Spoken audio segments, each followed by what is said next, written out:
Salva de palmas, pastor Anderson.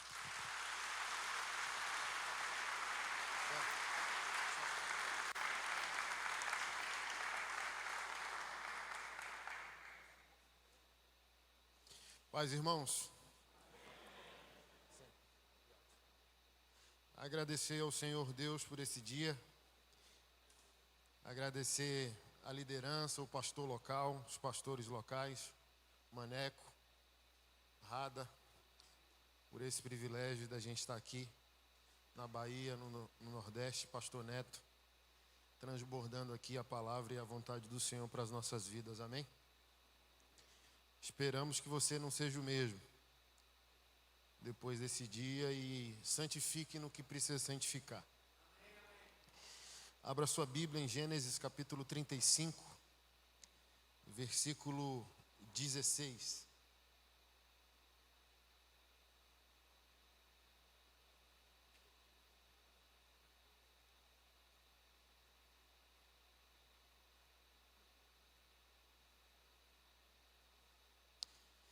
Vamos começar no verso 6, para a gente ganhar mais contexto.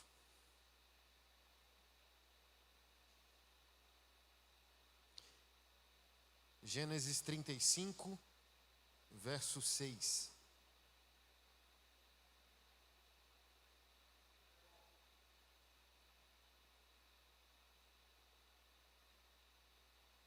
Por fim, Jacó e todos que estavam com ele chegaram a Luz, também chamada Betel, em Canaã. Jacó construiu um altar ali e chamou o lugar de El Betel, pois Deus lhe havia aparecido em Betel quando ele estava fugindo de seu irmão. Pouco tempo depois, Débora, a serva que havia amamentado Rebeca, morreu e foi sepultada ao pé do carvalho no vale perto de Betel. Desde então, a árvore é chamada de Alon-Bacute. Agora que Jacó havia regressado de Padã-Arã, Deus lhe apareceu outra vez em Betel e o abençoou. Seu nome é Jacó, mas você não se chamará mais Jacó. De agora em diante, seu nome será Israel. Assim, Deus deu a ele o nome de Israel. Deus também lhe disse: Eu sou o Deus Todo-Poderoso. Seja fértil e multiplique-se. Você se tornará uma grande nação, até mesmo muitas nações. Haverá reis entre seus descendentes. Eu lhe darei a terra que dei a Abraão e Isaque. Sim, eu a darei a você e a seus descendentes. Em seguida, Deus se elevou do lugar onde havia falado com Jacó. Jacó levantou uma coluna de pedra para marcar o lugar onde Deus lhe havia falado. Depois derramou vinho sobre a coluna como oferta a Deus e a ungiu com azeite de oliva. Chamou o lugar de Betel, pois ali Deus lhe havia falado. Depois que partiram de Betel, rumaram para Efrata. Raquel, porém, sentiu fortes dores e entrou em trabalho de parto quando ainda estavam a certa distância da cidade. As dores de parto aumentaram e a parteira lhe disse: Não tenha medo, você terá outro menino. Raquel estava quase morrendo, mas com seu último suspiro chamou o menino de Benoni. O pai do bebê, no entanto, o chamou de Benjamim.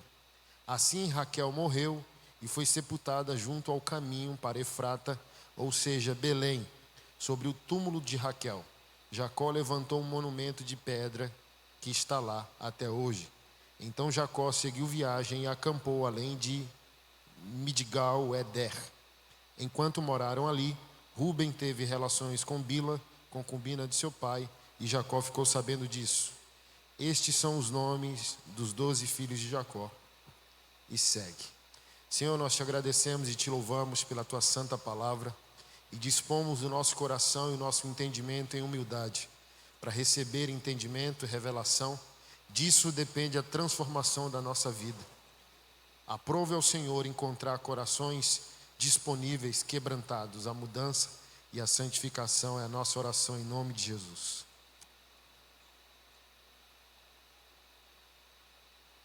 Tem um cafezinho por aí, tem?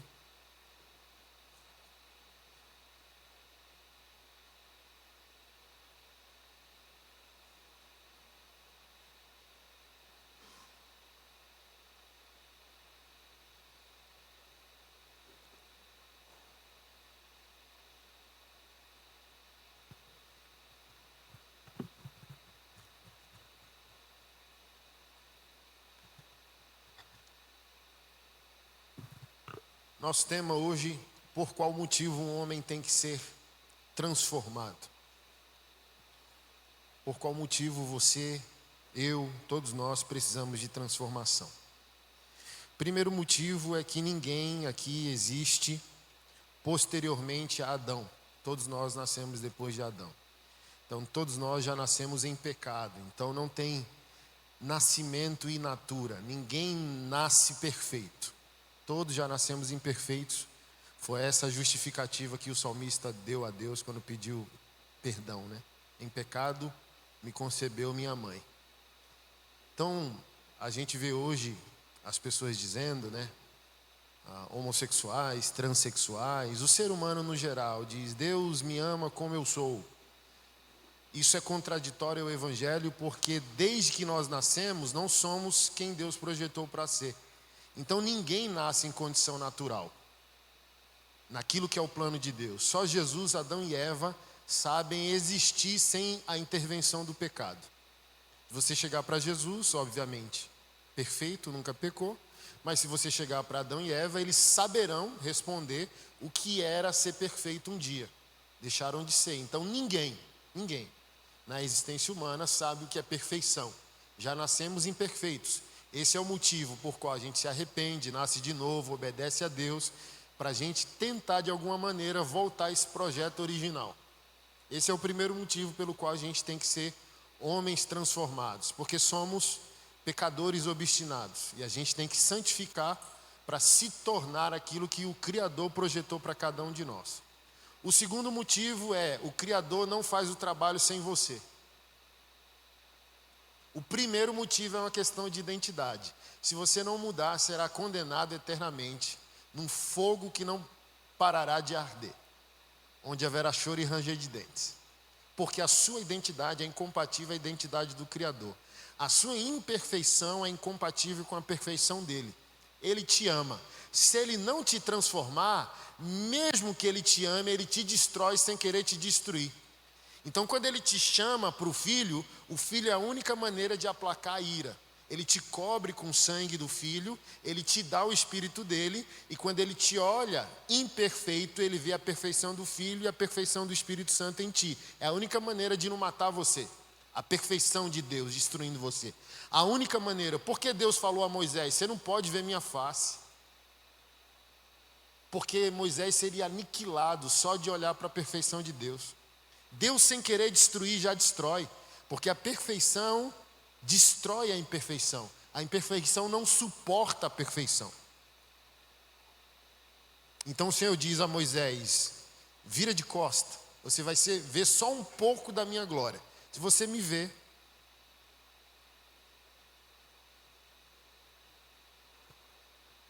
então o primeiro motivo diz respeito à tua identidade. O segundo motivo diz respeito ao teu trabalho. Se tu não fizer, Deus não faz. Porque Deus disse por meio da palavra que você é o corpo dele. Se você não fizer, ninguém vai fazer.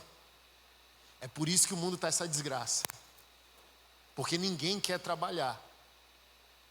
Todo cristão quer bônus, mas quase nenhum quer ônus. A gente quer perdão de pecado, a gente quer que passe pano para os nossos erros, a gente quer dinheiro, a gente quer prosperar, a gente quer cura, a gente quer tudo, mas a gente não quer responsabilidade. Não é um problema teu apenas, é um problema do ser humano. O ser humano quer o bolso de Deus, mas o ser humano não quer a responsabilidade que Deus quer imputar a ele. Que é o mínimo que a gente pode definir um cristão assim é ingratidão, né? Se Deus fez tudo que ele diz que fez, por que ele não retribui a esse Deus trabalhando?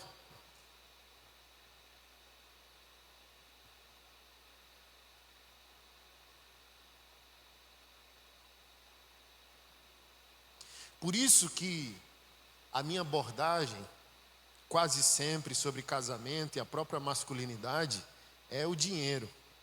O cara que está mal, ele não é um bom doador.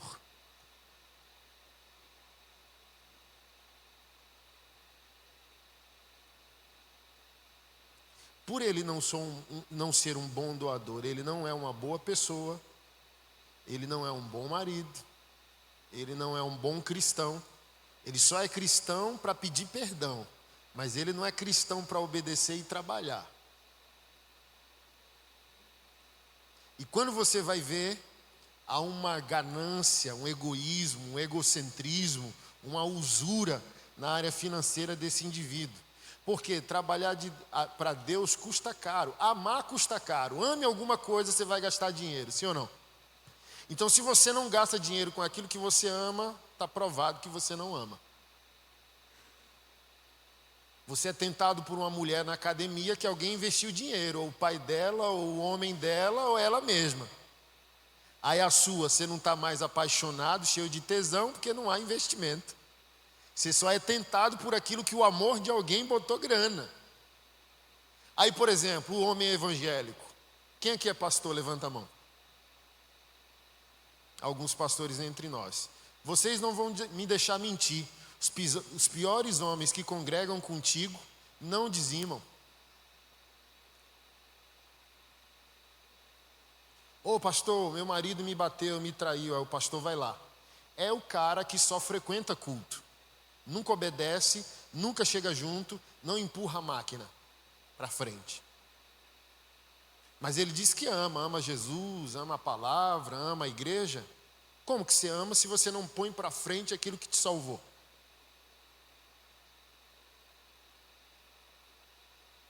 Então, por que os homens evangélicos não estão transformados? Porque eles não restauraram sua identidade. E não tendo a identidade restaurada, eles não reconhecem a urgência do trabalho. Você quer ver um homem evangélico transformado? É só dar problema para ele resolver. Porque não sobra tempo para pecar para um homem que está trabalhando. Que tempo sobraria para um homem trabalhador bater punheta? Querer transar com a mulher dos outros? Não sobra tempo. Ai pastor, estou viciado em pornografia. Trabalhador não tem tempo para assistir porcaria. Você até quer, mas fala, estou trabalhando tanto que nem sobra tempo de eu ver besteira. Porque todo pecado é fruto do ócio.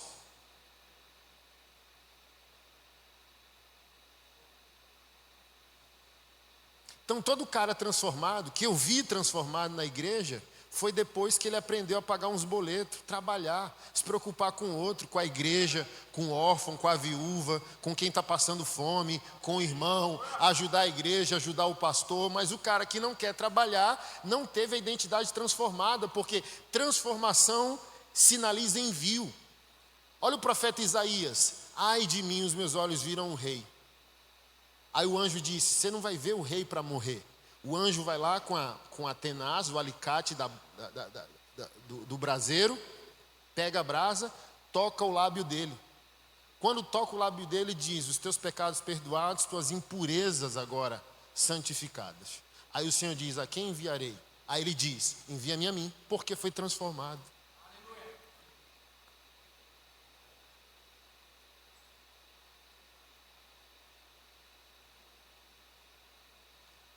Aí o cara fica com cara feia, né? Quando o pastor toca em dinheiro. Assim, eu só estou te mostrando o teu Deus e o teu túmulo, macho. Tua idolatria é teu túmulo.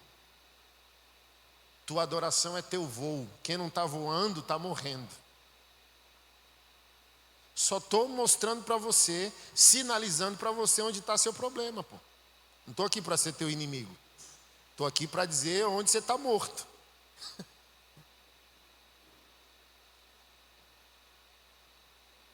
E aqueles que não querem obedecer à verdade odeiam aqueles que falam a verdade. Eu estou aqui para falar a verdade, pô. Você é um mau marido porque tem escorpião no seu bolso.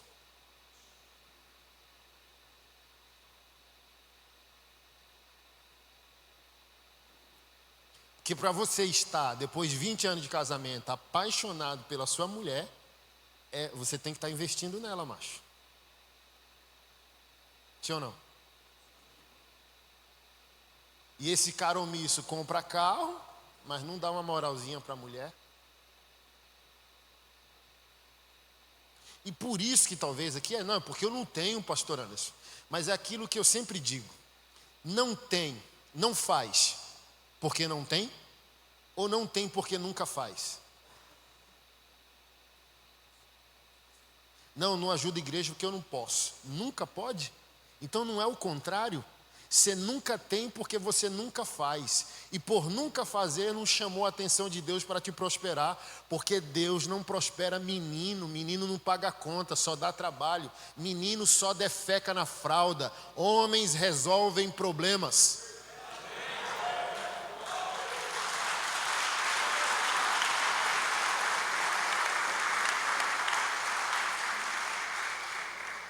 Sua costa é mais larga que a da mulher, porque Deus disse, consegue carregar lenha.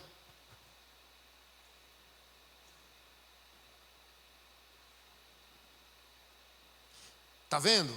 Eu nunca consigo. Essa é a desculpa do cara que não foi restaurado. Eu até quero, mas nunca posso. É o oposto, nunca pode porque não entrou no lugar que Deus mandou entrar.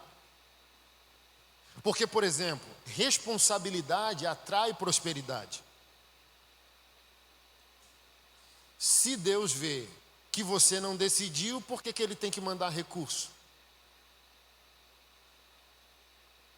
Se Ele está vendo que tu é um péssimo solteiro, como Ele vai te mandar uma mulher, filha dele, para casar contigo? Se tu diz que é pai de cachorro e não quer ser pai de filho, como que Ele vai te mandar recurso, abrir portas de prosperidade? Eu quero ser pai de pet. Aí Jesus olha e diz, não vou mandar recurso. Não vou mandar recurso. Porque todos aqui que criaram filho, pode ter sido difícil, mas nunca faltou o que nós precisamos com a providência divina. Porque atrai, a responsabilidade atrai a prosperidade. Mas o cara não quer responsabilidade nenhuma, aí vai ser um cara o quê? Mediano, e um cara mediano é um cara medíocre, está na média. E um cara medíocre é um cara leve, como eu sempre digo, e um cara leve se torna um cara leviano. O cara, conhece esses caras? É hora de luto, é hora de chorar, é hora de responsabilidade, é hora de foco, e o cara, eu odeio esses caras.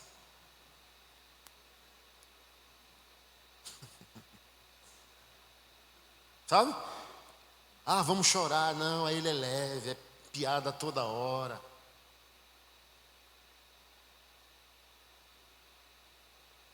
É um cara sem foco, é um cara sem trabalho, é um cara sem objetivo. É um cara sem meta. Isso é sério demais. O trabalho de Deus não será feito se os homens evangélicos não fizerem.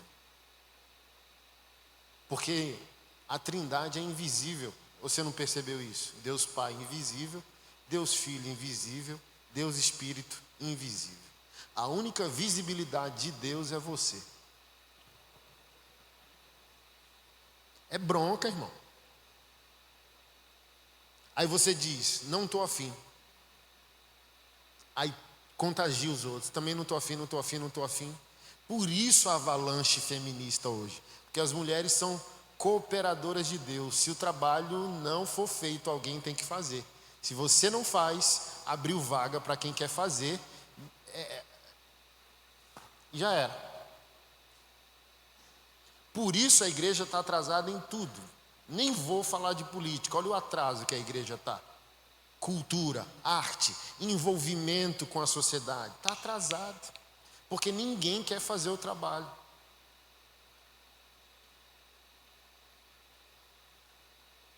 Ninguém quer se envolver. Aí Deus não faz, Deus não aparece, Deus não se mostra no mundo. Então todo homem que verdadeiramente ama Deus vai buscar a transformação. E ao ser transformado vai trabalhar, irmão.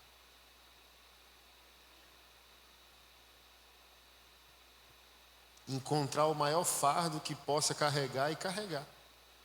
Recebeu força para isso. Então o mundo está em colapso porque os homens evangélicos estão em silêncio.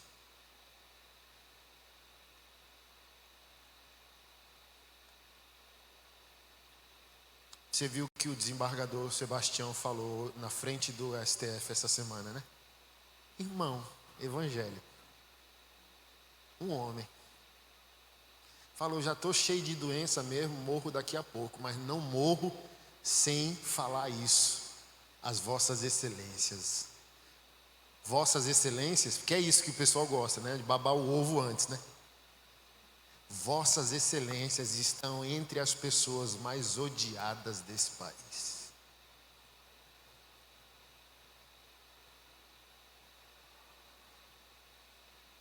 Um homem. Porque Deus quer falar. Como está invisível, está sem boca. Precisa de uma boca, sim ou não? Cadê esses homens? Para profetizar, protestar, guiar o país, cuidar da sociedade, cuidar dos vulneráveis.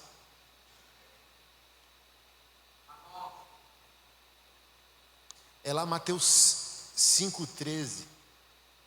Se você se parecer com Jesus, vão te perseguir. Se você não parecer, vão te perseguir também. Então, existe a perseguição pela semelhança, mas a maior perseguição é pela falta dela. Jesus diz em Mateus 5,13: se o sal perder o sabor, para nada serve, a não ser para ser jogado fora e pisado pelos homens. Então é melhor ser perseguido porque se parece com Jesus, e não o contrário. E para isso a gente tem que entrar em movimento, para isso a gente tem que trabalhar. E trabalhar é incomodar o mundo, mas a igreja sempre incomodou o mundo. Os imperadores romanos falaram, e está relatado em Atos dos Apóstolos: aqueles que perturbam o mundo chegaram até nós. Meu Deus, que adjetivo, né? Porque quem é você? Quem é você, irmão? Filho de Deus, homem evangélico, aquele que promove sono para alguns que estão sofrendo e tira o sono de quem está se corrompendo.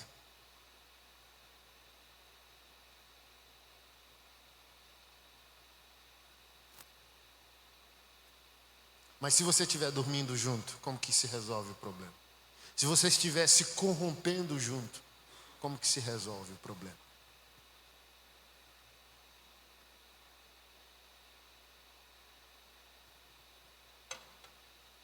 E baseado no texto que eu li, todo homem foi criado por Deus para dar nome às coisas existentes. Tudo está do jeito que está por causa dos homens. Tudo que é bom por causa dos homens. Tudo que é ruim, mal, é por causa dos homens. O homem tem o poder de adjetivar, conjugar as coisas. Esse é o poder da masculinidade, esse é o poder da paternidade, dar nome, seja isso bênção ou maldição. Somos frutos daquilo que homens fizeram, deixaram de fazer no passado. Jacó, no significado do seu nome, é o suplantador ou o trapaceador. Agarrou no calcanhar do irmão desde o nascimento. E o nome dele sinalizou a identidade dele, parte da vida dele. Sempre trapaceando, tomando vantagem nas coisas, mas queria Deus. Era um homem de Deus. E todo incômodo nosso precisa nos levar para uma briga com Deus. Se você está confortável, sabe, em sua vida mediana evangélica, Jesus não vai te incomodar. Tá bom para você? Ele só vai te entregar aquilo que tu deseja receber. Se tu não está incomodado, tu não busca. Se tu não está incomodado, tu não clama. Se tu não está incomodado, tu não vai até a presença dele. Se tu não está incomodado, tu não vai brigar com ele. No bom sentido, né? Como lá em Malaquias: faça a prova de mim. É Deus chamando você para brigar. Faça o que eu mandei e cai para dentro. Quero ver se você tem essa moral. Então Jacó era incomodado, porque o nome que ele recebe define identidade e comportamento. Ele está incomodado. E porque ele está incomodado, ele vai brigar com Deus. Aí Deus cai para dentro, não abre mão de briga nenhuma. E ficou a madrugada inteira agarrado com o anjo do Senhor. Até o anjo deslocar o osso da coxa. Falei semana retrasada numa maçonaria: não confie em homens que não mancam. Todo homem bom de Deus manca, porque teve a deficiência curada. Se você vê um cara bradando santidade, mas não manca, por ser ex alguma coisa, não, mas eu nasci na igreja, não sou ex nada, glória a Deus, é só um ex arrogante, mas é ex alguma coisa, entendeu? Todo homem bom manca. Porque quem aqui é perfeito? Quem nasceu em perfeição? Quem nunca pecou? Quem, irmão, entre nós? Fala aí. A gente expulsar você daqui e dizer: mentiroso, sai daqui. É igual o pastor de casais falar: nunca discuti com a minha esposa. Mentira, só. Que mentira. Vendendo uma perfeição inalcançável. Como assim? Nunca brigou? Nunca brigou igual todo mundo briga, e eu concordo, mas dois pecadores morando junto e nunca acordou, né? Não tem TPM sua mulher. Por favor, né? O que eu estava falando? Homens que mancam. O incômodo te leva à briga com Deus. E Deus é o único que tem poder de mudar seu nome. É o único que tem o poder de mudar sua identidade. Aí o Senhor diz: a partir de hoje seu nome não é mais Jacó. Seu nome é Israel. Aquele que governa com Deus, ou o príncipe de Deus. Olha só, de suplantador, aproveitador, para aquele que governa com Deus, aquele que reina com Deus, o príncipe de Deus. Mas depois que o nome é mudado, o Senhor coloca ele o quê? Em movimento. Nações procederão de ti. Todo casamento tem o potencial de construir uma cidade. E todo divórcio destrói uma mini civilização. Por isso que Deus odeia o divórcio. Porque o divórcio destrói o futuro. E a família constrói o futuro.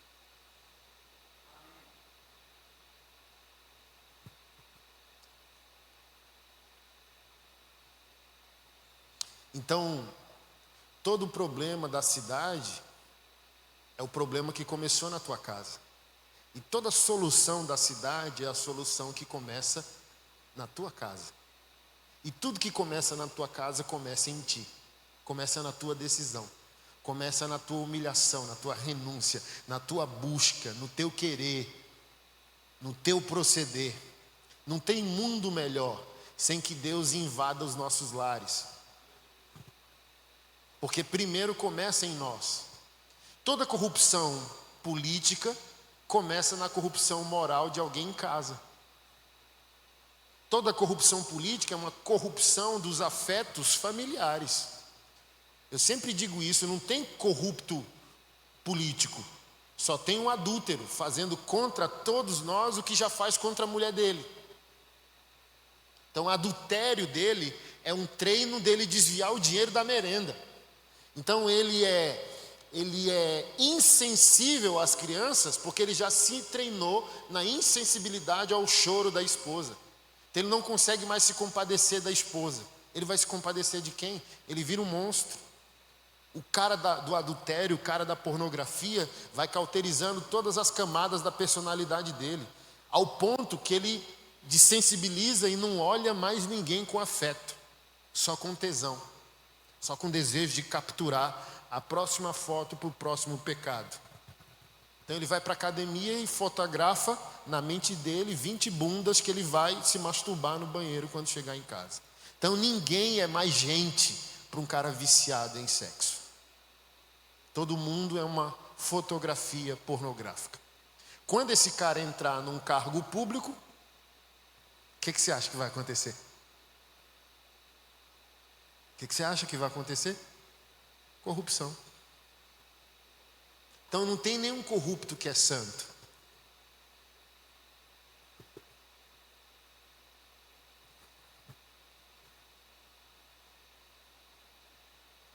E baseado no texto central da nossa pregação, que é o 16, é fato bíblico que homens destroem estruturas.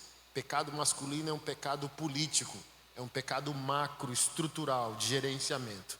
Pecado feminino é um pecado interpessoal, é um pecado de relação.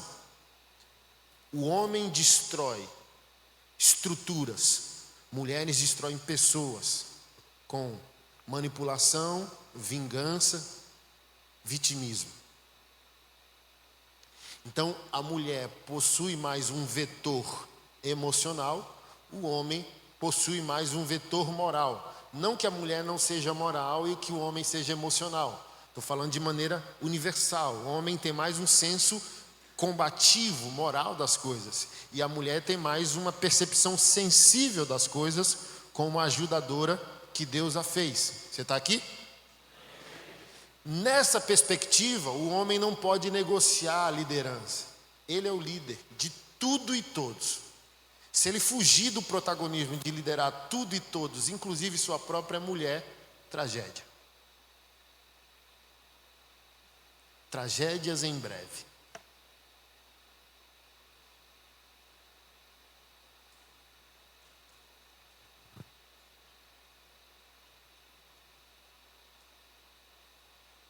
Eu posso citar inúmeros exemplos bíblicos de que mulheres sem a liderança do seu homem protagonizaram tragédias. A própria Herodias mãe, a Herodias filha, rejeitou metade de um reino para poder se vitimizar e se vingar do profeta João Batista, que denunciou a imoralidade do casamento da mãe, e ela pediu a cabeça. O rei disse: eu te dou metade do reino. Ela não quis, ela quis a cabeça do profeta. Então, tudo e todos precisam do governo masculino, senão tragédias surgirão. As mulheres não querem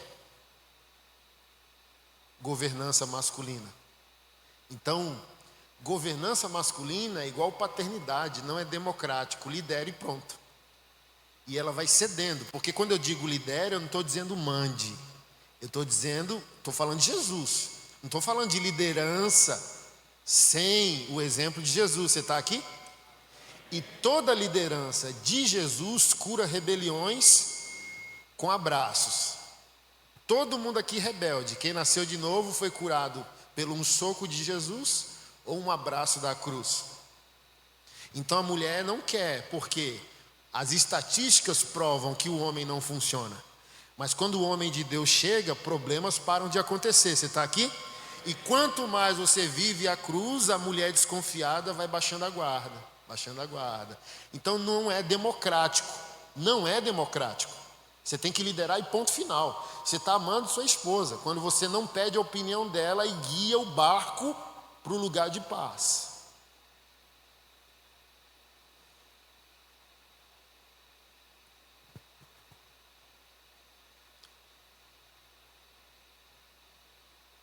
Porque os caras bonzinhos e os caras adúlteros vão negociar com as esposas, né? O cara adúltero está culpado e o cara bonzinho não quer chatear a esposa. Tragédia, irmão. Tragédia. Tem que liderar, tem que protagonizar, tem que guiar o teu lar.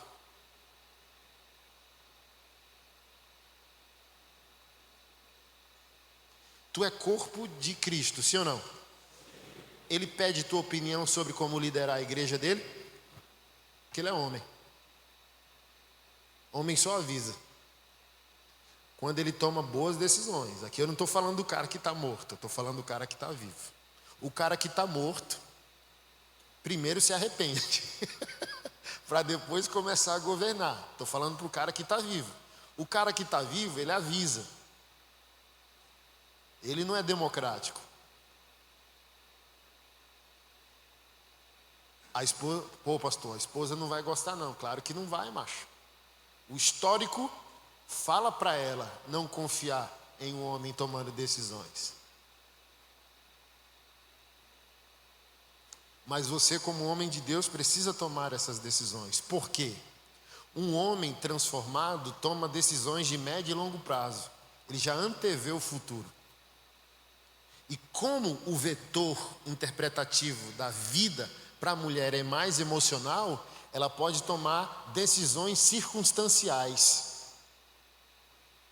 O homem transformado toma uma decisão para frente e uma mulher pode tomar decisões para agora. Olha o complexo. E no texto que eu li, Raquel tomou decisões para agora. E há tempo o marido viu que a decisão dela foi para agora. Aí ele entra pela porta e toma uma decisão para frente.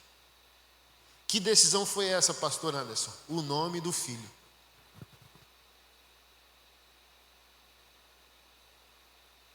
Porque nome diz respeito à identidade. Identidade vai falar sobre comportamento. Eu sempre dou esse exemplo. Eu conheci uma Raabe. E o significado do nome Raabe é a insolente. A única possibilidade de Raabe ser crente é ela perder para Jesus. Porque o nome da pessoa já define identidade e comportamento. Então, a da Bíblia era insolente. A única maneira de deixar de ser é converter. Aí ela converteu, aí era ex alguma coisa, porque ela pega agora o poder do nome natural que o pai e a mãe deu e crucifica agora para receber o novo nome espiritual. Por isso o nome é importante.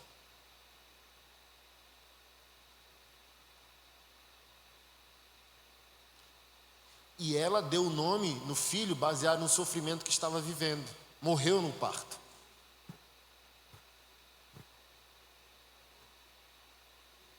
E antes de morrer disse, o nome dele é Benoni, o filho da minha dor.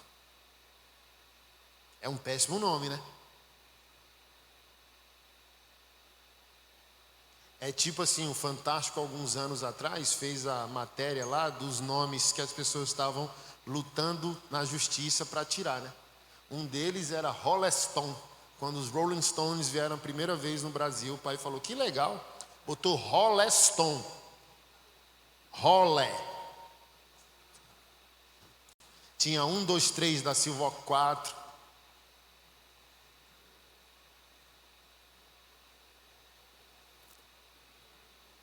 Arnold Schwarzenegger, assim, ó, mas estava assim, do jeito que houve. Mas pior que o pai e a mãe que botou o nome foi o cara do cartório que aceitou, né? Mas Jacó ouviu a tempo a mulher dizendo, antes de morrer, é Benoni. Aí ele entrou pela porta e disse, não, o nome dele é Benjamim. O filho de minha mão direita, ou o filho da minha força. Então, eu estou dando esse exemplo para dizer, mulher, emocionalmente, toma uma decisão circunstancial. O homem, transformado, uma decisão a médio e longo prazo. Não, ele é filho do meu todo, ele não é filho do meu momento. A mãe diz, ele é filho do meu momento. E o pai diz, não, ele é filho da minha história. E a minha história é uma história de superação, de força, de testemunho. E esse é o poder do homem transformado, irmãos. Dá nome. E só pode dar nome às coisas quem passou pelo deslocamento do osso da coxa. Quem encontrou Deus, quem brigou com Deus, quem conheceu a Deus, quem foi para o íntimo com Deus, quem levou porrada de Deus, quem chorou na presença de Deus, quem foi humilhado pela glória de Deus, só esse homem é capaz de dar nome. Porque o que vai dizer ao outro homem é aquele homem que não viu o verdadeiro homem? Quem vai ensinar se não aprendeu? Quem vai testemunhar se não viu? Por isso que muitos estão considerando o culto palestra.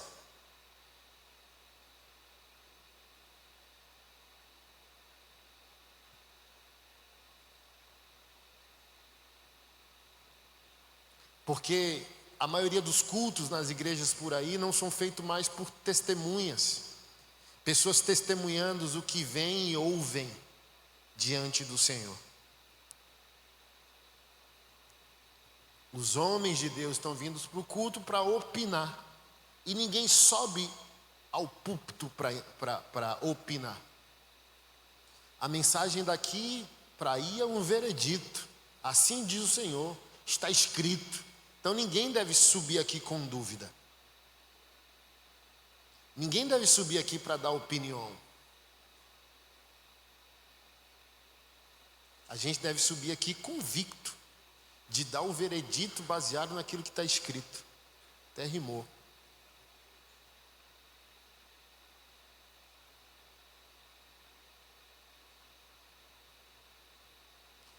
E se o culto vira palestra, a gente está animando o auditório e não mais transformando pessoas.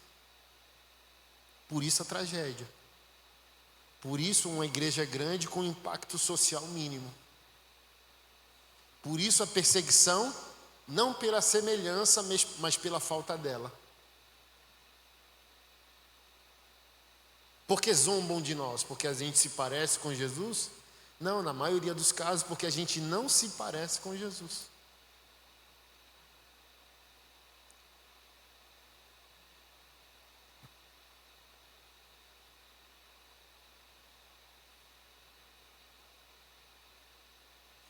Lá em Gênesis, no início, abre lá, Gênesis capítulo 2.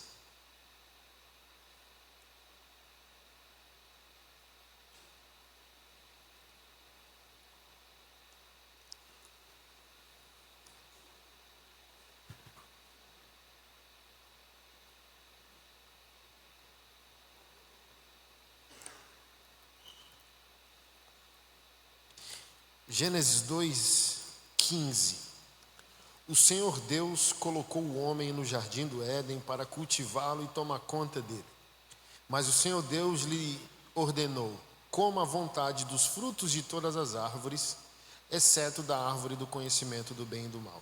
Se você comer desse fruto, com certeza morrerá. O Senhor Deus disse: não é bom que o homem esteja sozinho. Farei alguém que o ajude e o complete. O Senhor Deus formou da terra todos os animais selvagens, todas as aves do céu, trouxe-os ao homem para ver como os chamaria. O homem escolheu um nome para cada um deles. Deu nome a todos os animais domésticos e todas as aves do céu e a todos os animais selvagens. O homem, porém, continuava sem alguém que o ajudasse e o completasse. Então o Senhor Deus fez cair num sono profundo. Enquanto o homem dormia, tirou dele uma das costelas e fechou o espaço que ela ocupava. Dessa costela o Senhor Deus fez uma mulher e trouxe ao homem. Finalmente exclamou o homem: esta é osso dos meus ossos, carne da minha carne, será chamada mulher, porque do homem foi tirada. Por isso o homem deixa pai e mãe, se une à sua mulher, e os dois se tornam uma só carne. Vamos começar pelo fim. O nome da mulher não foi dado por Deus, foi dado pelo homem. A gravidade desse texto aqui sinaliza o túmulo que muitos de nós nos encontramos hoje. Você não conseguirá ser um homem se é incapaz de dar nome às coisas que te rodeiam. Se tu não contagia teu ambiente de trabalho, tua igreja, teus ciclos de amizade, se tu é o influenciado e não a influência, tu ainda não é um homem.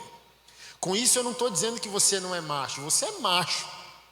Ao ponto que você pode estar viciado em pornografia, ao ponto que você pode estar cheio de contatinho.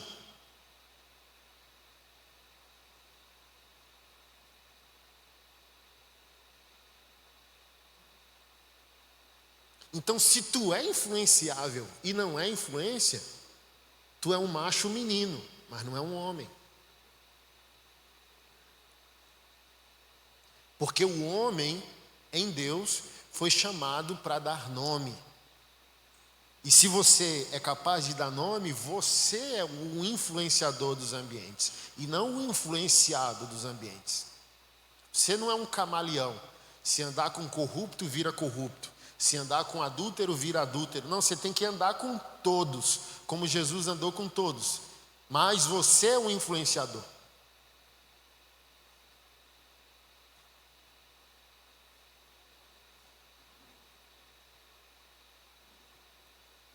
Então, começando da mulher, tu tem a mulher que tu merece. Porque foi esse homem, Adão, o primeiro homem que deu nome à mulher dele. Então, o nome que tua mulher tem, a identidade que ela tem, o comportamento que ela tem é reagente a ti. Ela é reação ao homem ou ao menino que tu é.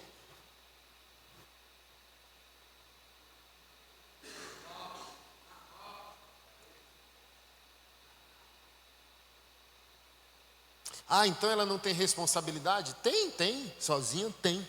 Eu estou falando de ti, o gerente da criação. Você pode ser um homem de Deus e ela ser Jezabel, mas enquanto ela tiver munição para dizer que ela é Jezabel porque tu é menino, tu está falhando. Então, se você for homem e ela for Jezabel, é só ela que paga. Agora, se ela for Jezabel porque tu é Acabe, tu paga. Porque toda a voz de Jezabel só existe pelo silêncio de Acabe. Jezabel só fala onde Acabe cala. Então, antes de falar que você tem uma péssima mulher, como Jó talvez tinha, amaldiçoa o teu Deus e morre, pergunte se você é um cara como Jó.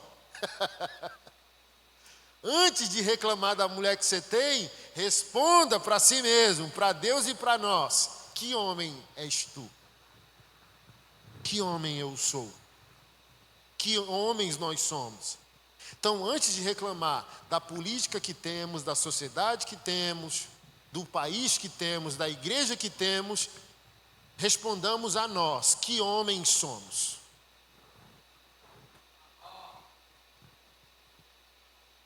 Se derem para nós dinheiro, fama, um nome, ministério, um cargo público, que homem você será com poder na mão, com dinheiro na mão? Então, antes de reclamar do que somos como sociedade, responda o que tu é como homem, na tua jurisdição privada.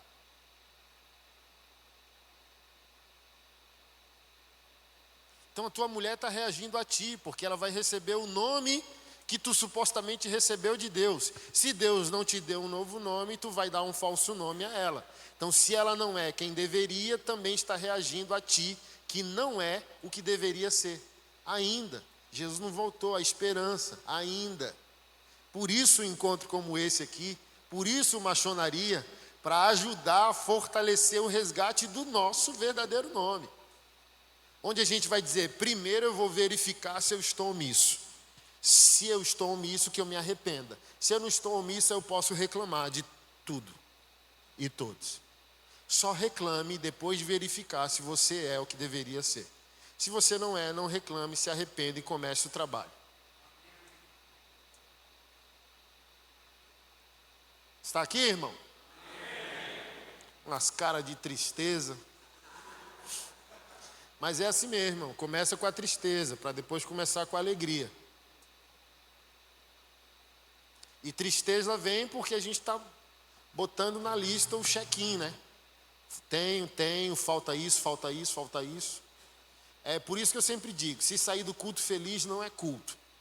Só sai feliz de palestra. Culto tem que sair triste. Porque é culto. E se é culto, é Deus perfeito, homens imperfeitos. Se é culto, é uma mensagem perfeita a vidas imperfeitas. Então ninguém sai, aleluia. Sai nada, sai: meu Deus, como eu estou longe, achei que estava perto, preciso mudar. Então, se sair assim: gostei do culto, procure outra igreja, outro pregador. Não tem culto bom, tem palestra boa. Se é culto, você não tem poder de dizer se é bom, que é culto e não é para ti, é para ele. E se é para ele, quanto mais para ele for, mais crise a gente fica. Meu Deus, estou longe. Meu Deus, eu tenho que melhorar. Meu Deus, eu tenho que santificar. Meu Deus, eu tenho que mudar. Se isso não deixar a gente triste, estamos mortos. É assim, apóstolo Paulo, santo na época que escreveu a carta, santo, mais santo do mundo, e disse: sou o principal dos pecadores. É disso que eu estou falando. Ele não poderia dizer: sou mais santo do mundo. Sou o apóstolo que depois dos 12 viu o Senhor e foi arrebatado. Ele não poderia falar isso? Mas ele diz: eu estou longe, moço. Eu sou o principal dos pecadores. Está aqui, irmão? Adão deu nome a Eva, finalmente. Osso dos meus ossos, carne da minha carne, será chamada de mulher, porque do homem foi tirada, a mulher é tirada de ti, varão. Então tu tem a mulher que tu criou. Temos as mulheres que nós criamos como sociedade.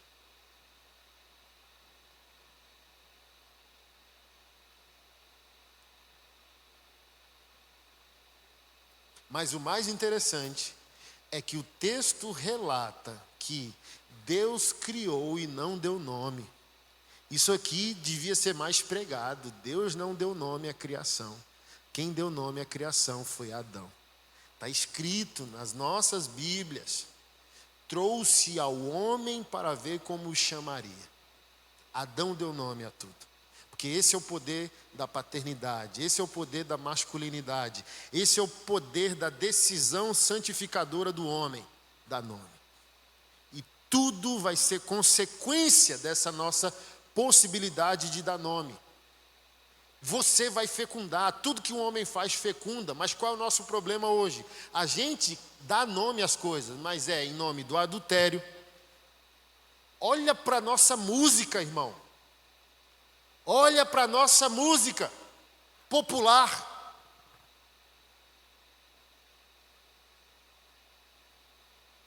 Olha o que nós cantamos. Eu não vou falar nem de funk, que está uma coisa demoníaca, não era assim na década de 80 e 90. Não vou nem falar de funk. Vamos falar do axé, vamos falar do forró, vamos falar do sertanejo. A gente só canta destruição de família, traição de adultério, perdão da facada, uma nação imoral. Por quê? Homens imorais. Se eles estão cantando e lucrando milhões, é porque esse é o nosso DNA, é porque a gente já incorporou isso, é porque para nós é normal. Então, cadê os homens melhorando a bagunça? Cadê os homens trazendo luz para a equação social, valor para a equação social, elevando o nível das coisas? A gente está dando nome, mas está dando nome de morte, não de vida.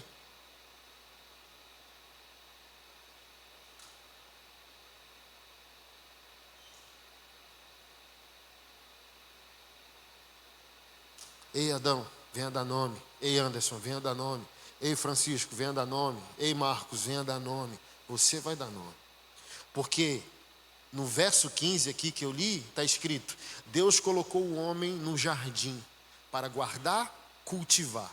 Quem somos nós, homens? Aquilo que Deus criou, a gente guarda, por isso recebemos um corpo biológica e fisiologicamente mais avantajado que o feminino, porque o feminino não tem que proteger, ele tem que cooperar. Quem tem que proteger e cultivar? O homem. Por isso o corpo dele tem mais vantagem biológica que o corpo da mulher. Você guarda e cultiva. Então tudo que você plantar vai nascer. Mas precisa entender, tudo que vai acontecer na Bahia está acontecendo na tua casa. Se a tua casa não melhorar é porque tu não melhorou. Se tu não melhorar, tua casa não melhorar, a Bahia se torna pior. E você não consegue entender a sua cooperação com a proclamação da morte.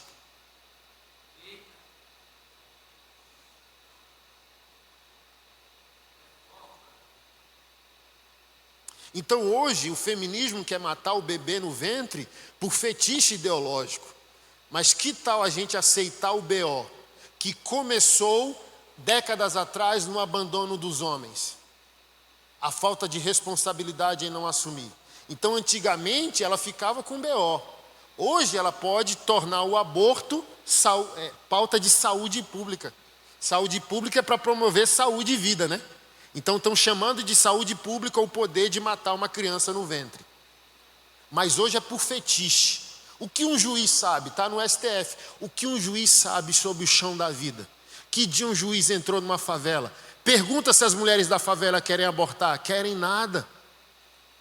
Quer não. Aí o juiz lá intelectual comendo lagosta, caviar. Vamos legalizar o aborto. Já conversou com a mãe de periferia, de favela? As próprias gurias que engravidaram querem abortar? Não, macho.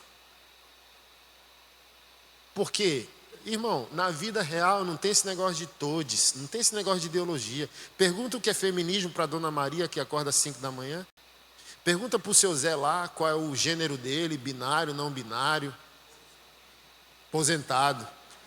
Não, tem uns caras perguntando assim, ó. Tem uns caras fazendo experimento social na rua. E aí, seu João, qual os seus pronomes? Pronome neutro, não binário. Sou negão. Sou flamenguista. Não, no Rio de Janeiro, um moleque. Qual é, pô? Sou não binário não, pô. Sou Flamengo, pô.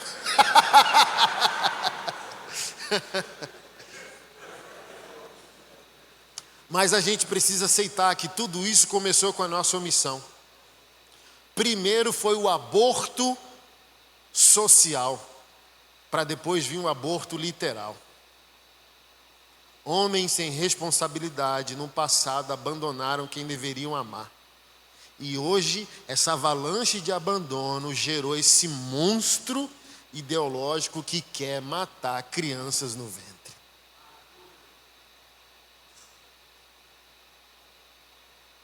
A gente deu nome, tá vendo? A gente deu nome a isso, a gente criou.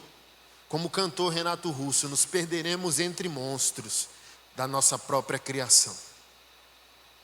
A gente criou o monstro. A mulher chegou a esse tom de voz feminista por nossa responsabilidade. Covardia, omissão, violências da mais inúmera. E agora estamos atrasados.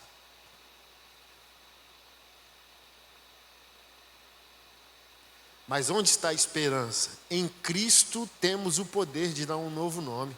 Porque a base da nossa religião, verdadeira religião, disse Tiago, hein? Tiago 1:27. Coloca na tela aí, Lombardi. Tiago 1:27. Ainda há esperança. Verdadeira religião. Pastor Anderson, existe verdadeira religião? Sim. Existe o verdadeiro religioso cristão, que é a religião pura e verdadeira aos olhos de Deus. O Pai é esta: cuidar dos órfãos e das viúvas em suas dificuldades e não se deixar corromper pelo mundo. Começando pelo fim, o que é a verdadeira religião? Ser santo. Não se contaminar com o mundo, ser santo. E se eu sou santo, eu sou transformado. Se eu sou transformado, eu cuido do órfão e da viúva. O órfão, aquele que não tem pai, a viúva, aquela que não tem marido.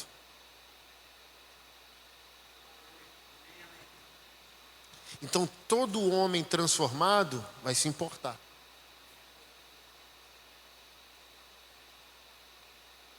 Toda igreja transformada, todo pastor transformado vai se importar. Se a gente não está preocupado com o próximo, irmão, é porque a gente não foi transformado. Porque quando a gente é transformado, os olhos de Jesus começam a operar nos nossos olhos. A vida de Jesus começa a operar em nossa vida. Então, a santidade que a gente tem que buscar não é um mecanismo de troca para nos salvar, até porque santidade ela não salva ninguém. O que salva é Jesus. Jesus é o Salvador. Você está aqui? Amém. Jesus que salva. E é graça, ninguém merece. E o efeito é o oposto. Porque eu sou salvo, eu vou me tornar santo. Mas eu não me torno santo como uma moeda de troca para ser salvo. Então ele não diz, para de fumar e beber e vem, porque não é teu mérito, é o mérito dele. Mas porque ele te salvou de graça, te constrange e você abandona o que tem que abandonar.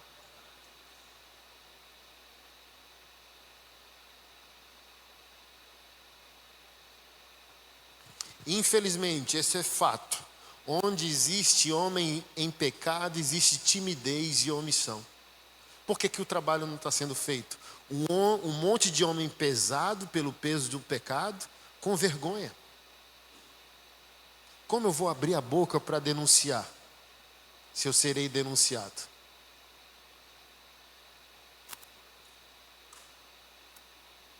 Então você não se torna um homem santo para trocar com Deus. Ele já te deu e é de graça. Você se torna santo porque você quer ser usado por Ele para resolver os problemas que tu criou ontem. Tu quer ser santo para ser usado para ajudar outras pessoas naquilo que te feria ontem. Você quer resolver no outro o problema que te destruiu ontem. Por isso você quer ser um cara santo.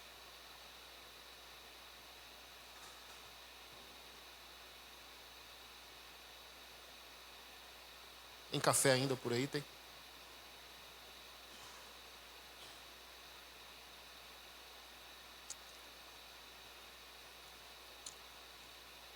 Por isso, muitos na igreja não são santos, porque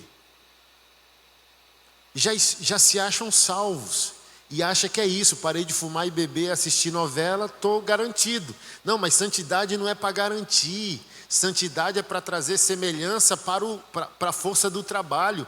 Se eu estiver em pecado, Deus não me usa. Se eu estiver separado, porque é isso que significa santidade, separar a parte. Se eu estiver separado, eu serei usado para a tarefa mais nobre do mundo, que é ser um mensageiro do Evangelho, um portador de boas novas.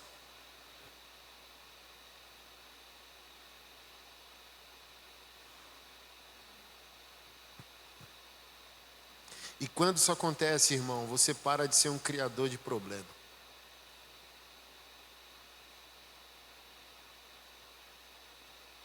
E você passa a se tornar uma medicina social, um antídoto a esse mundo enlouquecido, sem rumo, sem líderes. Não há líderes no nosso país, percebeu, né? E os que existem estão calados, então a gente não tem referência a seguir. Parece que está todo mundo com medo, porque me parece que todo mundo tem culpa. Mas a santidade tira esse peso da culpa, nos torna leve a viver, trabalhar, profetizar, cuidar do outro. Eu vejo muito isso, né? Sou ativista em muitas frentes sociais de trabalho, mas não sou um herói. Se eu fosse um cara progressista de esquerda, eu já seria um herói mediante aquilo que faço. Mas o mundo vê com desconfiança um homem e um pastor trabalhando para o bem do outro.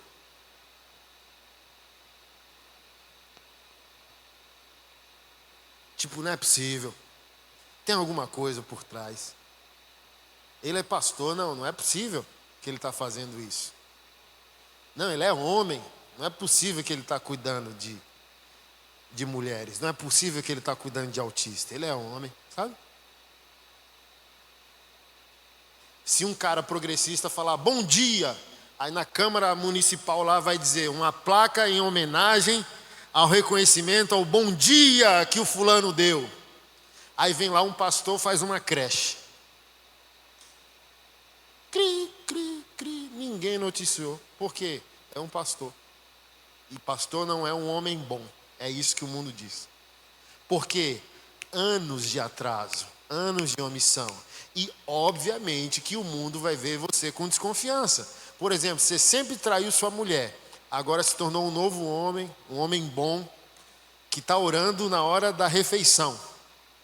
e abençoa seus filhos na hora de dormir, ela olha para você, ela não vai te aplaudir, mano. Aceita que dói menos, ela vai dizer,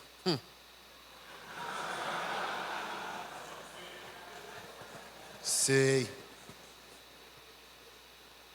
Porque um dia de mudança não tem poder para converter anos de omissão assim imediatamente.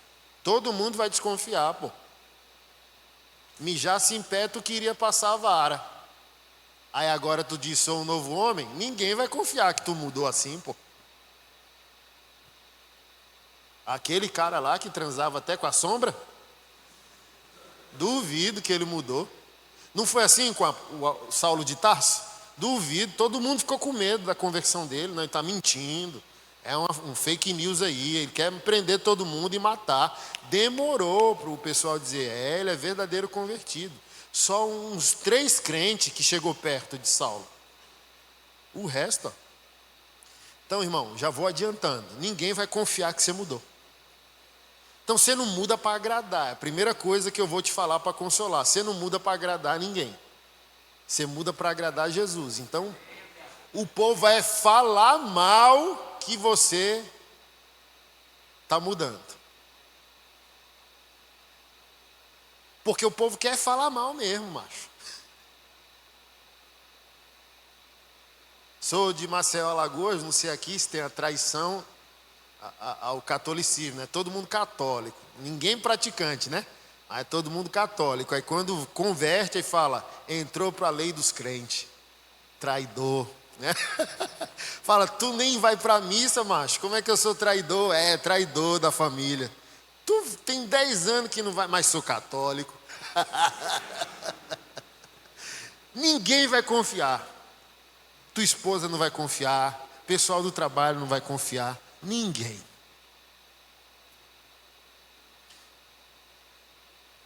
Por isso que o apóstolo Paulo, de tanto sofrer, depois converteu, ele escreveu para nós ao escrever para ele, Romanos 8:1, nenhuma condenação há mais para aqueles que estão em Cristo Jesus.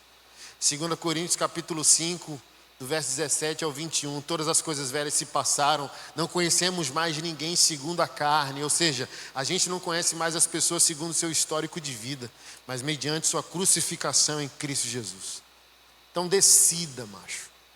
Você é o único homem que pode resolver o problema do seu bairro, da sua igreja, da sua rua, da sua parentela, da sua família. Se você não fizer, ninguém vai fazer.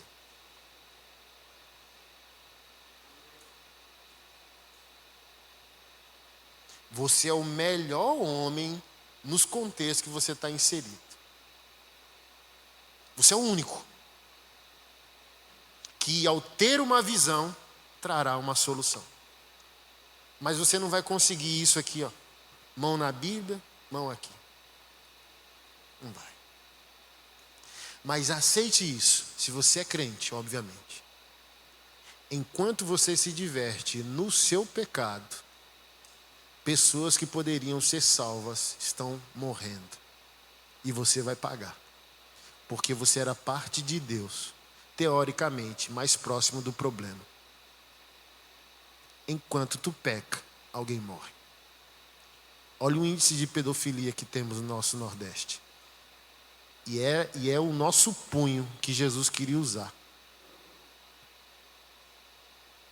Mas sabe por que talvez a gente não quer quebrar a mandíbula do pedófilo? Porque a gente está pecando junto com ele.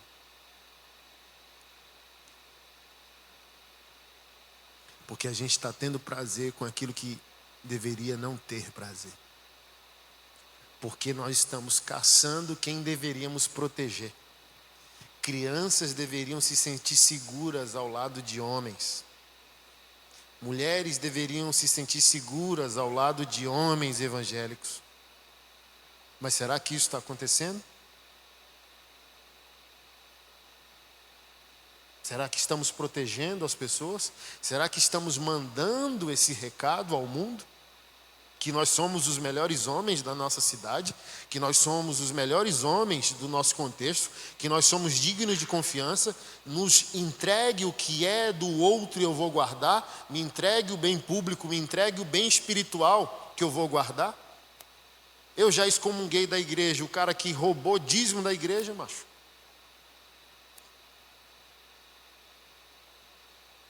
Imagina, mano, o nível de morte do cara de botar o dinheiro, a mão no dinheiro de Jesus. Ó, você tá louco.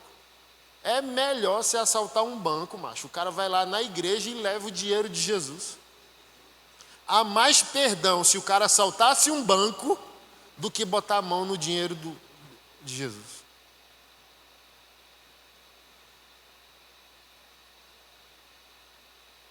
Do que é capaz um cara que faz um negócio desse?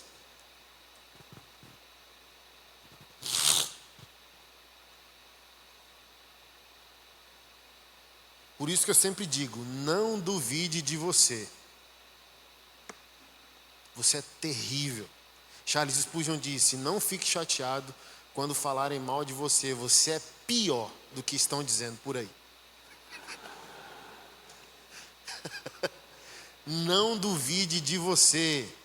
Que eu não duvide de mim. Eu sou capaz de fazer pior do que aqueles que eu critico. Se eu me entregar ao pecado, se eu me entregar ao mundo, se eu abrir mão das minhas responsabilidades, eu posso me tornar um monstro. Olha Caim. Caim foi adorar a Deus e foi de uma oferta a um homicídio. Então não duvida, o cara saiu de casa para ir para a igreja, adorar a Deus e ofertar a Deus e matou uma pessoa, e essa pessoa foi o próprio irmão.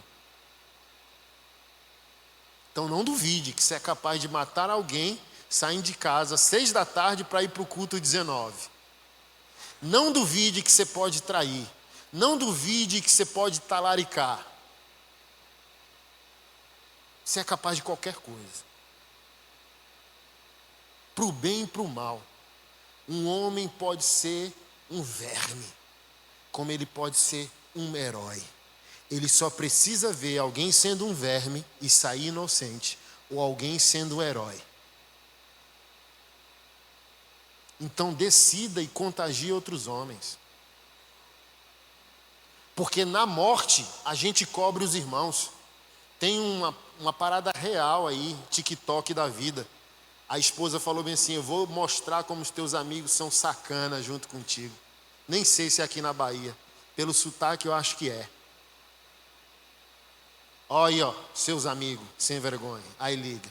Oi, fulano. Oi. Júnior tá aí contigo? Tá, estamos aqui junto. E o marido com a mulher, ó.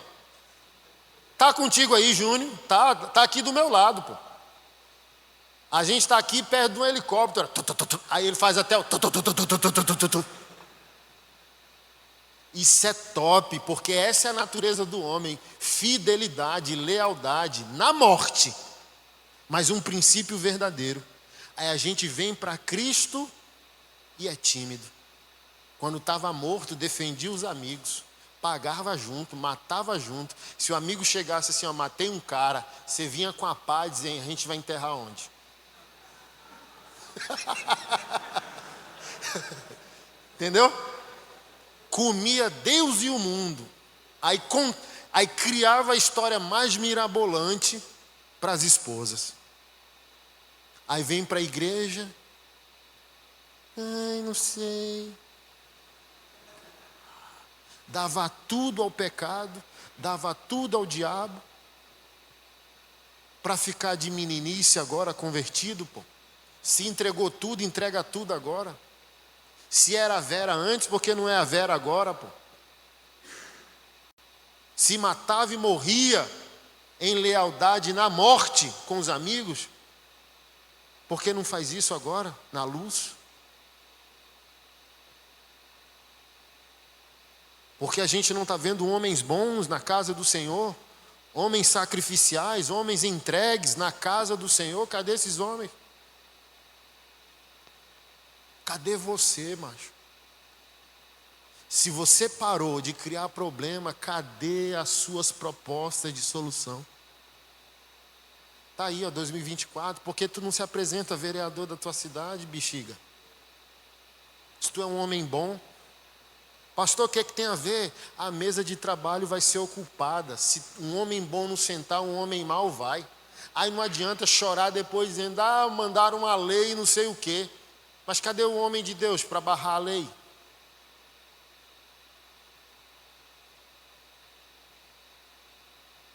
Está aí agora, 1º de outubro, conselheiro tutelar, vai-te embora. Não dá mais tempo para ir, né? Agora só daqui a 4 anos. Se tu é um homem bom, presenteia a tua cidade, mas se tu não é um pastor, tem um monte de coisa para tu fazer. Junta os bexiguentos da tua igreja, vai pintar uma escola, vai cuidar de uma creche, de um orfanato, vai descobrir os problemas da tua cidade e trazer soluções. Punheta não vai te dar nada, irmão, só cabelo na mão e culpa na consciência. Um dia um cara me pegou antes de converter. O cara falou assim, bicho, para de bater punheta, cara, vai nascer cabelo na tua mão. Eu falei, sério? Eu falei,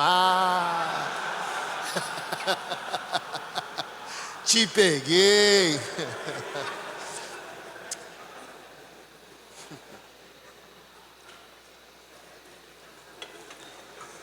Não vai tirar a tua salvação, só vai tirar a tua produção, teu foco, teus melhores dias nas trevas, sabe?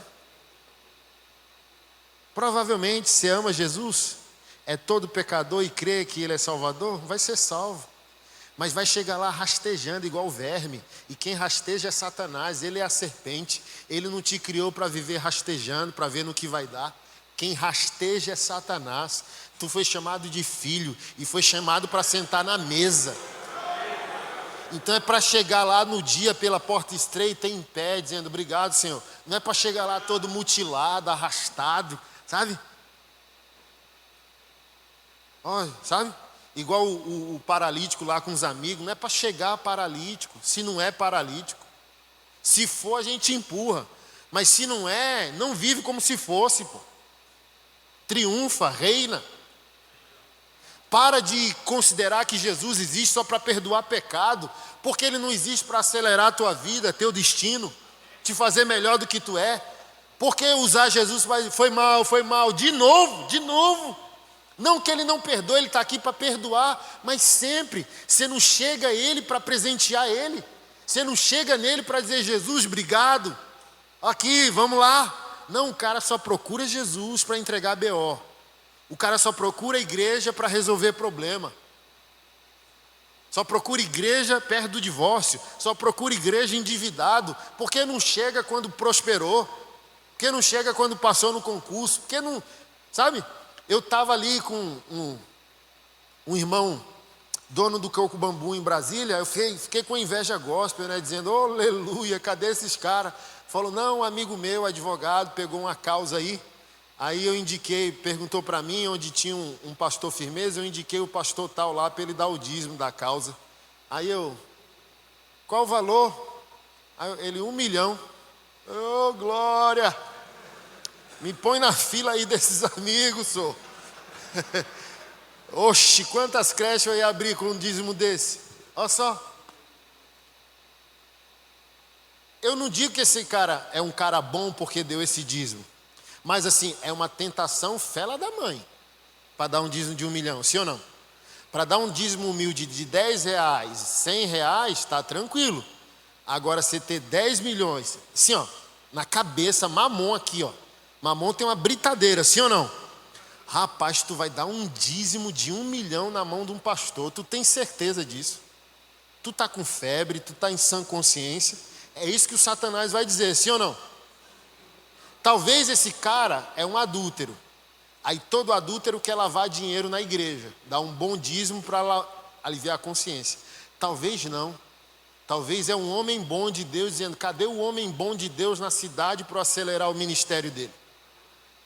Cadê esses homens que vão dizer, Jesus, estou aqui na hora boa da minha vida. Não, os caras estão falidos, ô pastor, ora por mim aqui. Aí o cara tá, sabe, Maria da Penha. Ô pastor, ora por mim, estou quase preso. Por que não vem na hora boa, desgrama? Por que não vem entregar o teu melhor?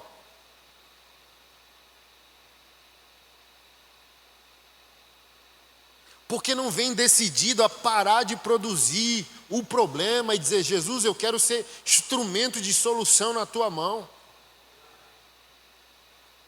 Porque não tem uma obediência preventiva, que é a obediência que você faz quando está fora dos problemas. E talvez essa obediência preventiva te evita, querido, de entrar em problemas, porque talvez a maioria dos nossos problemas a gente criou por desobediência.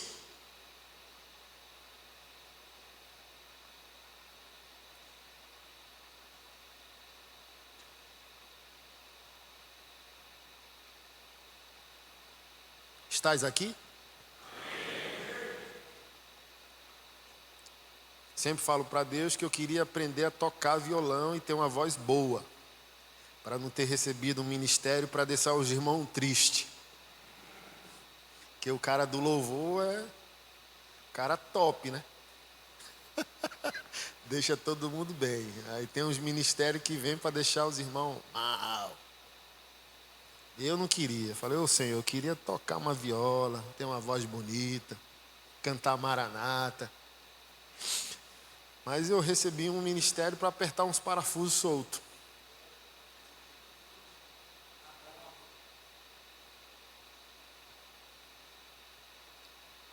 E minha porção como pastor é tentar mostrar a semana. Porque a maioria dos pastores já está fazendo bem o papel de mostrar o domingo. Essa é a vertical da nossa fé. A mais importante é o que a gente entrega a Deus, sim ou não? O amor a Deus. E a semana é horizontal, aquilo que a gente entrega ao próximo. Então olha como Deus é bom. Deu um dia para a gente entregar, aspas, o de melhor a Ele. E deu 6 dias da gente entregar o de melhor ao outro. Então como pastor eu quero te ajudar a viver melhor. Segunda, terça, quarta, quinta, sexta, sábado. Para deixar de ser um fardo no domingo. Que às vezes você está vivendo mal, aí usa o domingo para aliviar o fardo e não para se alegrar na presença do Senhor. Não foi um bom marido 6 dias, aí vem pesado para tentar fazer um sacrifício, para ver se muda o problema que tu criou nos 6 dias.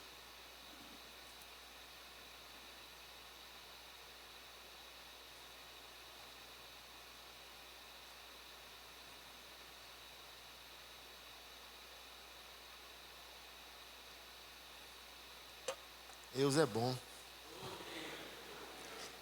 Mas eu não posso reclamar não. A igreja está numa nova estação.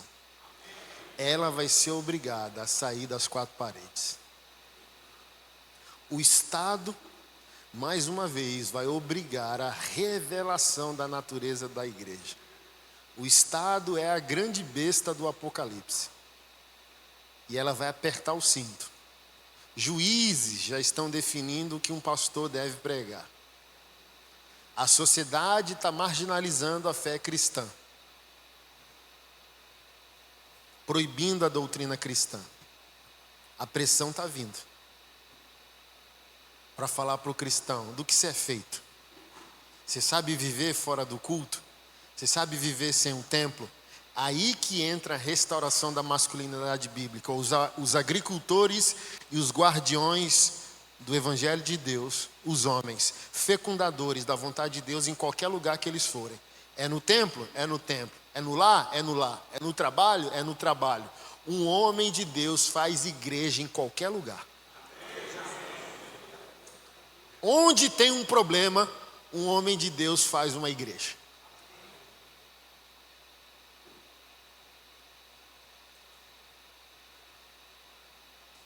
Então esse tempo difícil que a gente está entrando agora vai empurrar a igreja mais uma vez para a sua verdadeira identidade. E eu não quero ficar fora, por isso que eu não quero ficar com a mão no Bilal e a outra na palavra. Eu quero largar o Bilal, ficar com as 2 mãos na palavra. E só pegar o Bilal para mijar e para a varoa, para minha varoa. Aleluia? A gente está assim, ó, o que é que eu faço? Ou larga a Bíblia, ou larga o Bilal. E eu aconselho largar o Bilal. Se você ama Jesus. Porque se você ficar com as 2 mãos no Bilal, guiado pelo Bilal, irmão, você não vai ser usado. E você ama Jesus. E vai ser muito ruim, muito triste para você ficar fora do que Ele está planejando. para o mundo. Sim ou não? E deixa eu encerrar confrontando sua vida, envergonhando você, que está com contatinho, com amante, ou todo zoado do pornô. Pornô é o maior inimigo do homem. E o segundo inimigo é o dinheiro. O pornô destrói você. O pornô transforma você num monstro maldito. Tem homens estuprando crianças. Tem pais estuprando filhos. Sabe por quê? Pornografia escala o homem a um nível de maldade inimaginável. Esse ano, várias notícias de pais matando seus bebês recém-nascidos. Sabe por quê? Dessensibilização da pornografia. Se tu consome, eu não estou dizendo que tu vai virar um abusador, mas todo abusador é consumidor de pornografia. E só se tornou um abusador porque a pornografia levou ele para aquele lugar. Não duvide do poder do pecado. E onde eu quero envergonhar você? Dizendo que você é um homem que tem um pênis e não um pênis que tem um homem. Se tu fosse um Bilal,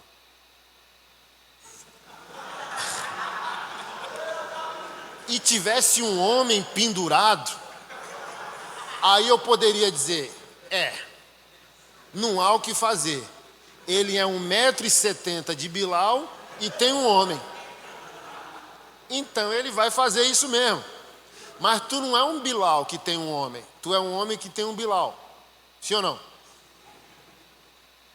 E para fazer um bom confronto, eu fui pesquisar o peso de um Bilal. Fui fazer uma pesquisa. Por que não? Os caras chegam para mim com um dilema. Eu não consigo abandonar a amante. Eu não consigo abandonar o pornô. Aí eu falo, velho, o cara deve ter 10 quilos de rola. Sabe? Porque assim, ó, Jesus restaura casamento, Jesus cura câncer, cura AIDS e não dá poder para o cara controlar o zíper dele. Então deve ter 5 quilos, deve vir no joelho, sabe? Tem 3 pernas ele. Aí eu fui pesquisar o peso de um Bilal. E em média, um pênis pesa de 70 gramas a 140 no máximo. Então nenhum de vocês aqui tem 5 quilos de rola. Para dizer que é uma missão impossível. Não, é uma missão possível. Você tem 70 graminha, 100 gramas, 140 gramas, no máximo. Está aqui? É engraçado, mas é sério. Por que é sério? Porque é ridículo. Eu tenho 85 quilos. É ridículo eu chegar para Jesus e dizer, eu não consigo, eu estou dependente da pornografia. Aí Jesus vai dizer bem assim, filho, tu tem 80 quilos, teu pênis pesa 70 gramas. Como tu vai permitir que 70 gramas governem 85 quilos, teu caráter e teu destino e a tua salvação? Você riu, agora vamos para a parte séria. O teu pênis definindo tua salvação, teu destino, tuas escolhas, tua paz. É uma derrota.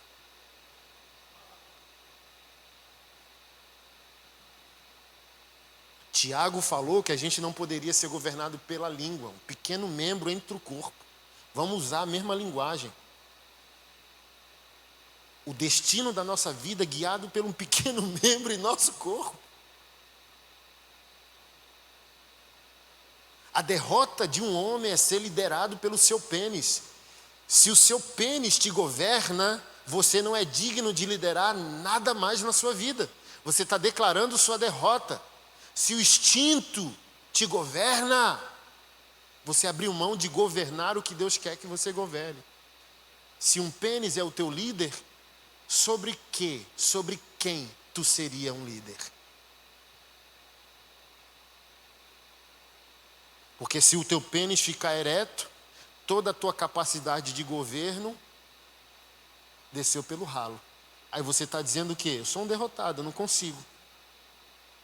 Então você não consegue ser um homem de Deus, crescer em unção, crescer em patrimônio, crescer financeiramente, porque toda vez que seu pênis ficar ereto, você vai ser derrotado. Se você enriquecer, você vai ter amante. Se você for um pastor e crescer, você vai tocar nas ovelhas da igreja. Porque nada mais vaidoso que o homem, que o quê? Poder, status. Então, se esse homem cresce financeiramente e não tem governo dos seus hiper, ele vai cair. É por isso que a maioria dos homens e até pastores abandonam a mulher da mocidade quando começam a prosperar.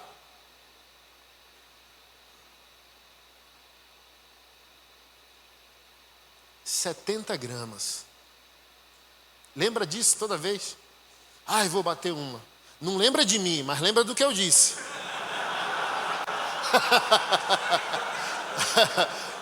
O cara chegou para mim e falou assim: pastor, obrigado. Eu fui livre da pornografia por causa do Senhor. Toda vez que eu vou tentar bater um, eu lembro do Senhor. Eu falo, misericórdia. Não! Tá amarrado. Sai!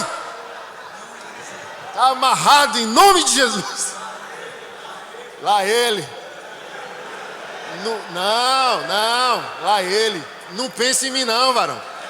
Lembre do que eu disse, mas não lembre de mim. Tá repreendido em nome de Jesus. Lá ele, ó. Lá ele grandão. Lá ele multiplicado 100 vezes.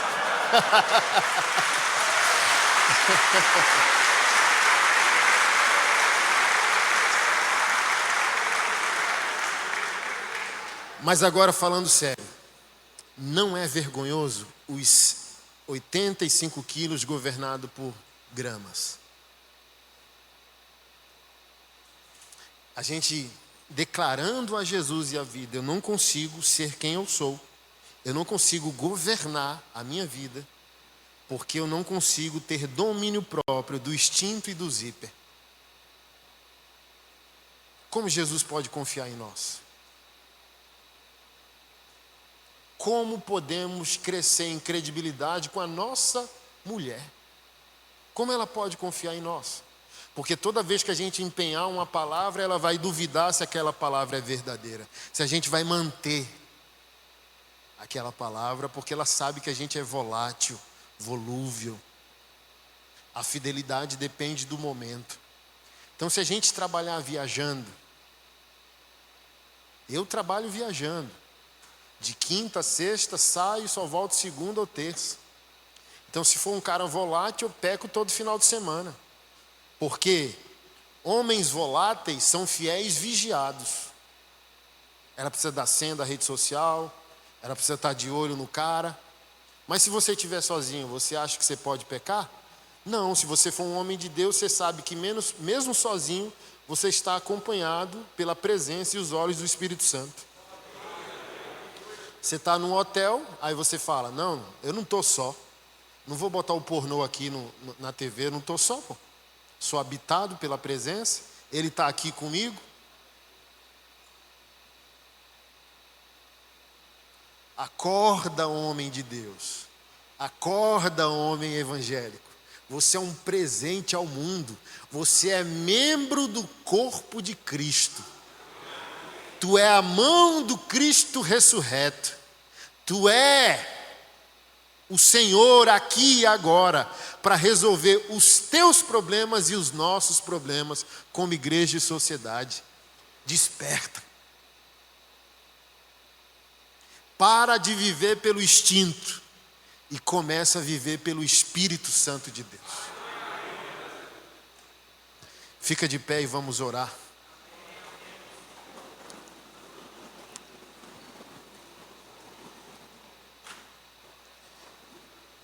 Se você está desviado dos caminhos do Senhor, afastado da comunhão dos santos, da igreja, dos discípulos do Senhor Jesus, eu quero chamar você aqui à frente para orar pela sua vida.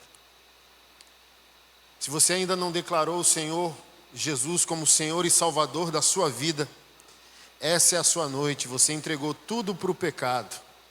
Chegou o dia e a hora de você entregar tudo para Jesus. Eu quero que você venha aqui à frente. Até soltaram fogos para você aqui. Venha aqui à frente que eu quero orar pela sua vida.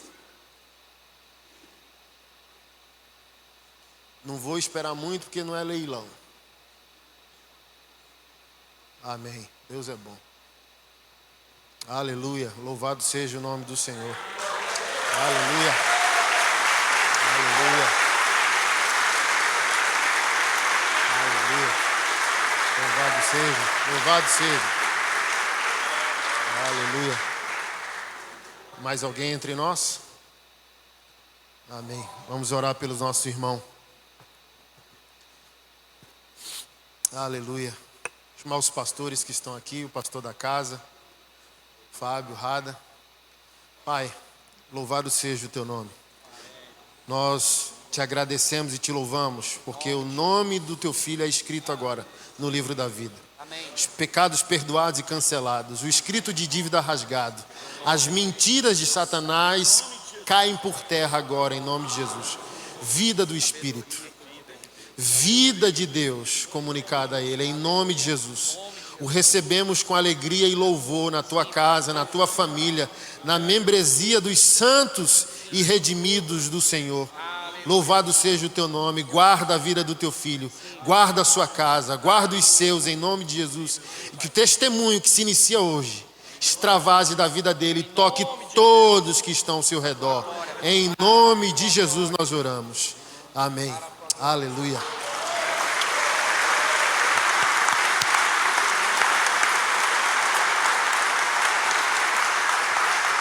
Aleluia.